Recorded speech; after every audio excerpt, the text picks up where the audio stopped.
So how long have you had the property? About 10 years now.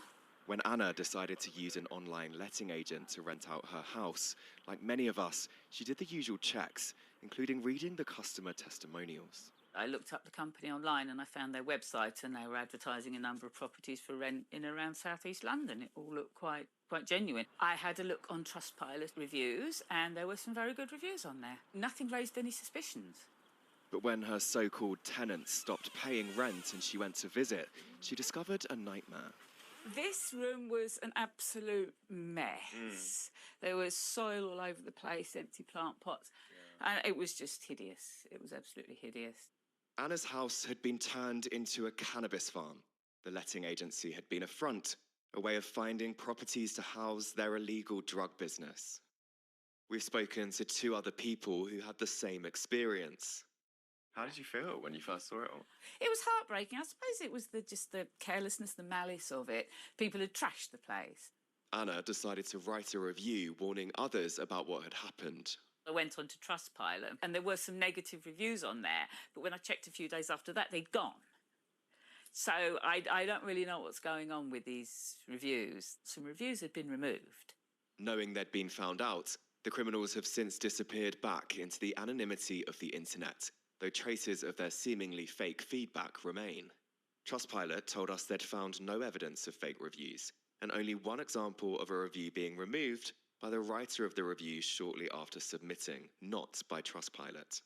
It feels like a really horrendous way to learn a lesson about online reviews. Oh, well, it was awful, yes, it was awful. I hope people will learn from hearing this and not make the same mistakes themselves. I wouldn't look at an online review now, not knowing how easy they are to game the system. Would explain that behaviour. Daniel Mohacek runs Truth Engine, a detection system which has used its AI algorithm to evaluate various traits that identify potentially fake reviews across 15 different platforms.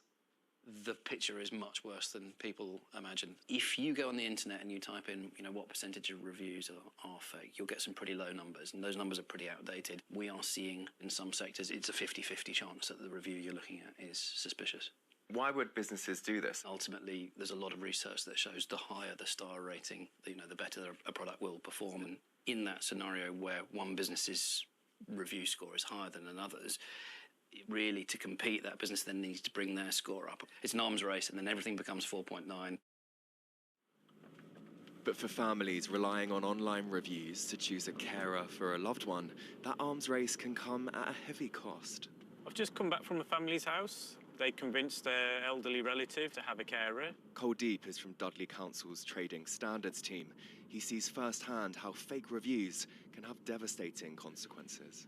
This was a newly formed limited company that only been running for a couple of months, and already there was 3 5-star reviews online.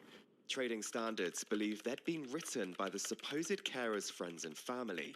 She allegedly took the customer's money and ran.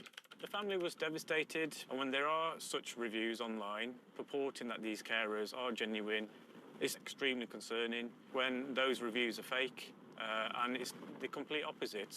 And this case is far from a one-off. Since 2020, there's been a surge in fake reviews. Just seems to be used by every business that we come across. And there's instantly lots of 5-star reviews that pop up.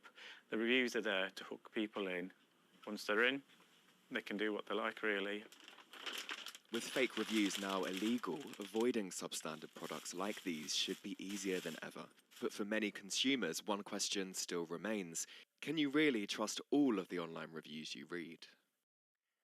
And the impact of this, Sam, goes way beyond the consumer, right? Yeah, I mean, Geraint, almost 90% of us use them. And with this new legislation that came in last year that made fake reviews illegal, it means we should be safer than ever than we have before online. But not only did we discover, as you say, harm to the consumer, but also fake negative reviews on businesses, genuine businesses who are trying to working really hard to maintain a high star rating. So there are, of course, genuine reviews out there. I guess what we all kind of really want to know as consumers, though, is how we protect ourselves. And there are some kind of key signs that you can spot of suspicious reviews that are online. One of those being if you look at a reviewer's profile and they've got kind of multiple reviews, all with the same text, but for different businesses, that can be a kind of, quite an obvious sign that it's a fake.